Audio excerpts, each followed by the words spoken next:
Il raconte les approches étrangères, les promesses de pouvoir, d'argent, d'exil doré. Il croyait aux illusions qu'on lui offrait. Mais il réalise qu'il n'était qu'un pion, prêt à être sacrifié. Ibrahim entre dans la pièce, regarde son ancien ami dans les yeux. Ce n'est pas moi que tu as trahi. C'est chaque enfant, chaque mère, chaque soldat de ce pays. Un nouveau plan se met en place. Utiliser Ouattara pour désinformer les espions. Leur donner de faux plans, les tromper, les retourner. Une guerre de l'ombre débute. Un par un, les agents ennemis tombent. Certains disparaissent, d'autres sont expulsés.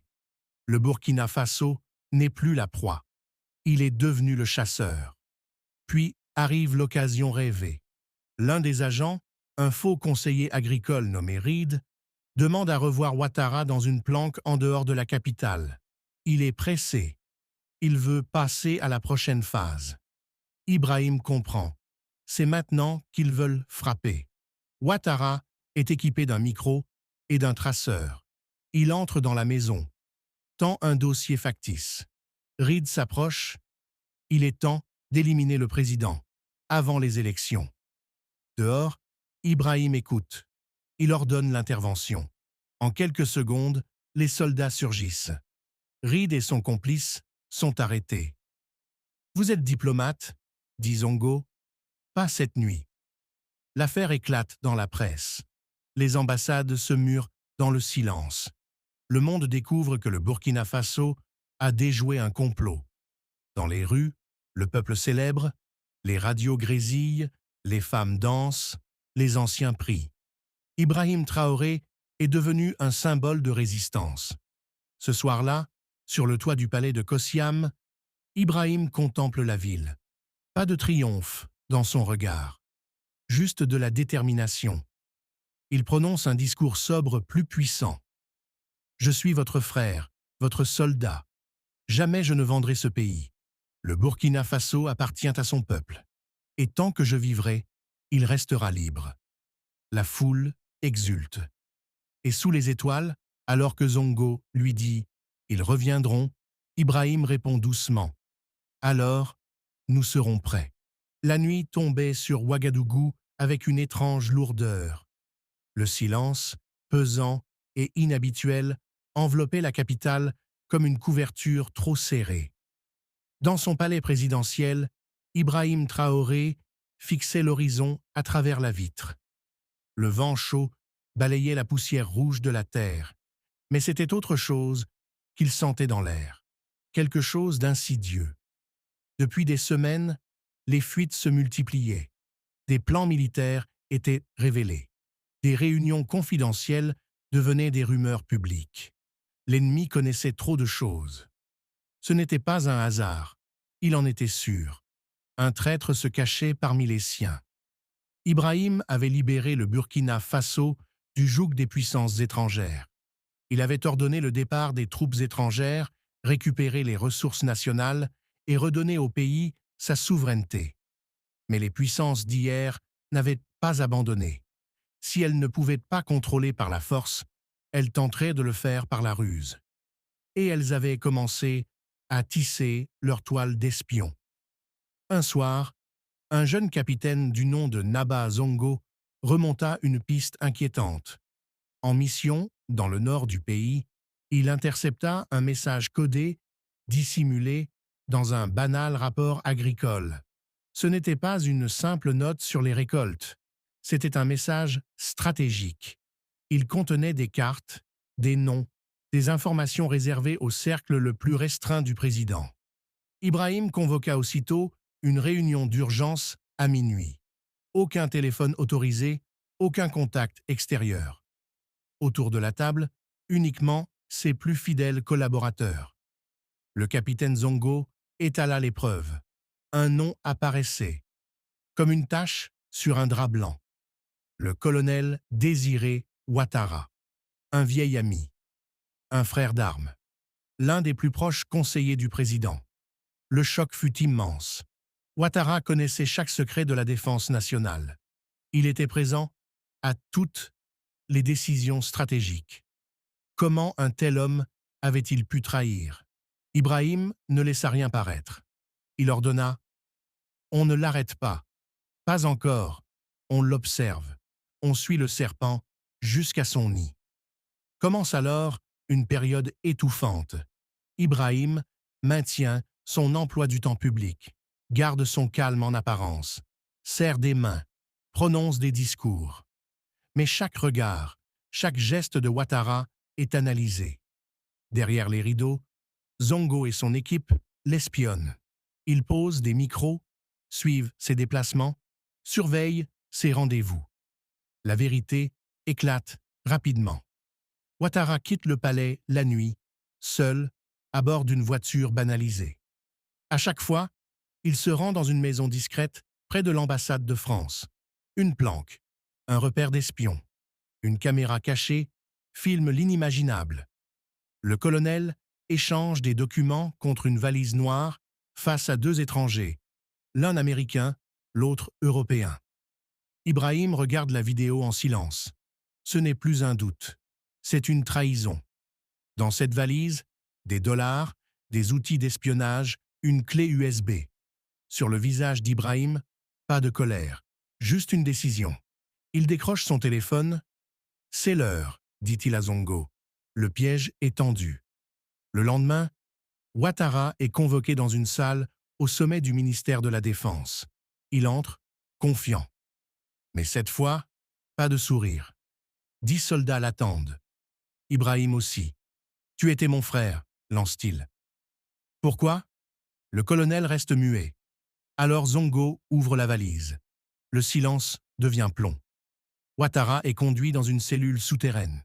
Sans fenêtre, sans bruit, sans lumière naturelle. 2 jours passent. Il ne dort plus. Zongo revient avec la clé USB. On a tout vu. Tu n'as plus rien à cacher. Mais sache-le, ceux que tu servais t'abandonneront. Et les mots finissent par percer l'armure. Ouattara parle. Il avoue tout. Le masque tomba. Le colonel comprit. Le président s'approcha de lui, son regard plein de douleur contenue. « Tu étais mon frère », dit-il d'une voix grave. « Pourquoi ?» Ouattara garda le silence. Le capitaine Zongo ouvrit la mallette, de l'argent, des dispositifs de localisation, une clé USB dissimulée. Ibrahim n'avait plus de doute. Le colonel fut enfermé dans une cellule souterraine, sans fenêtre, sans horloge. 2 jours, sans sommeil, sans repère. La fierté du soldat s'effaçait peu à peu, remplacée par l'usure. De l'autre côté du miroir sans teint, Ibrahim l'observait. Il n'y avait plus de fraternité entre eux, juste une trahison déchirante. Zongo entra dans la pièce, posa la clé USB devant lui. On a tout ouvert. Tout est là. Chaque secret, chaque fichier que tu as vendu. Puis, calmement, il ajouta « Tu n'es plus utile pour eux. Ils t'abandonneront. Nous sommes ton seul espoir. » Le temps passa. Puis enfin, Ouattara parla. Il avoua tout. Les promesses étrangères, l'argent, les illusions de pouvoir.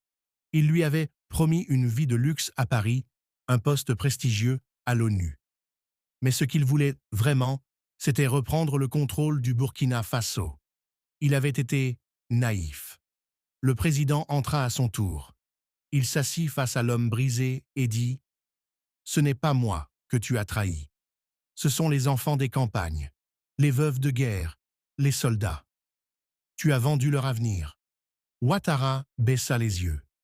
Il n'était plus un traître fier, juste un homme vidé par le poids de ses fautes. La nuit était tombée sur Ouagadougou, silencieuse, presque trop paisible. Un silence pesant, qui portait en lui quelque chose d'inquiétant. Depuis la fenêtre du palais présidentiel, le président Ibrahim Traoré scrutait la ville endormie. Le vent du désert soufflait, soulevant la poussière sur les boulevards vides. Mais ce n'était pas le vent qui l'inquiétait.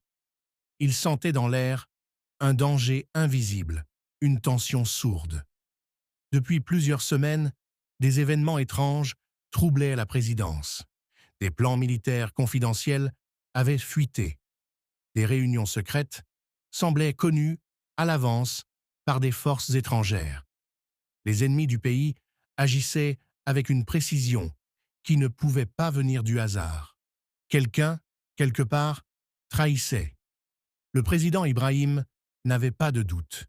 La menace venait de l'intérieur. Depuis l'indépendance renforcée du Burkina Faso, qu'il avait arrachée au prix d'efforts titanesques, il s'était attiré l'hostilité de plusieurs puissances étrangères.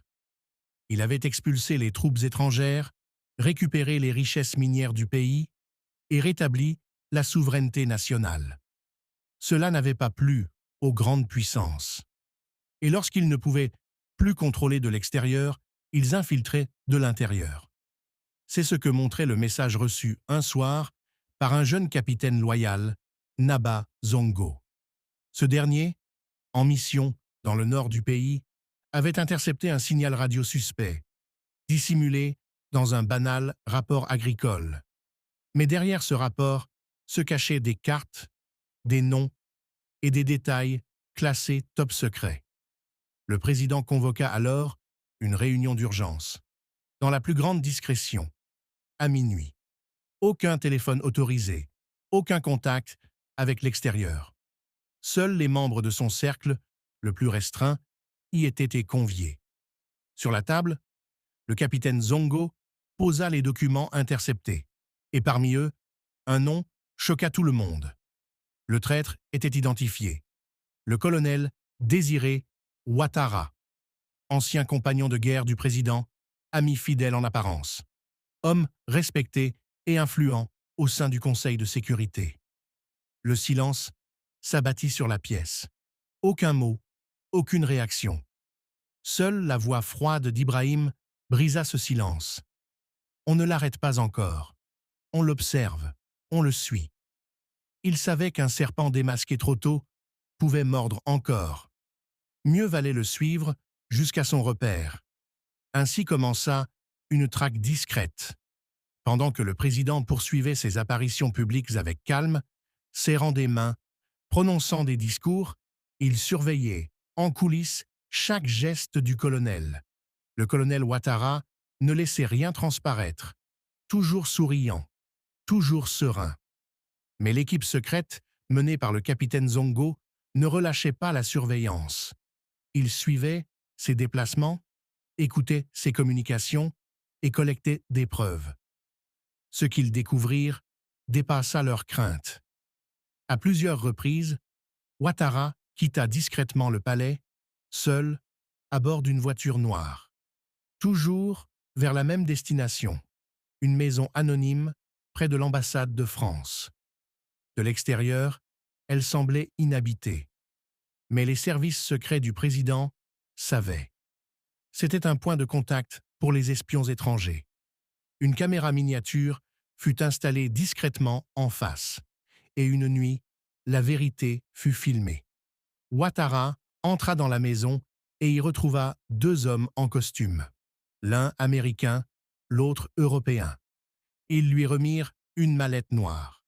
En échange, il leur donna un dossier contenant les déplacements prévus du président pour les semaines à venir. Cette vidéo fut la preuve irréfutable. Le président la visionna seul, dans son bureau sombre. La trahison le frappa comme une gifle glacée. Cet homme qui avait combattu à ses côtés, qui l'avait soutenu dans les moments les plus durs, livrait son pays aux ennemis. Pourtant, Ibrahim ne se laissa pas emporter par la colère. Il resta stratège. Il décrocha son téléphone et prononça deux mots seulement. « C'est l'heure ». Le piège fut mis en place. Le lendemain, une réunion fut organisée au sommet du ministère de la Défense. Ouattara s'y rendit comme à son habitude, sans méfiance. À son arrivée, aucun sourire. 10 soldats armés et le président lui-même l'attendaient.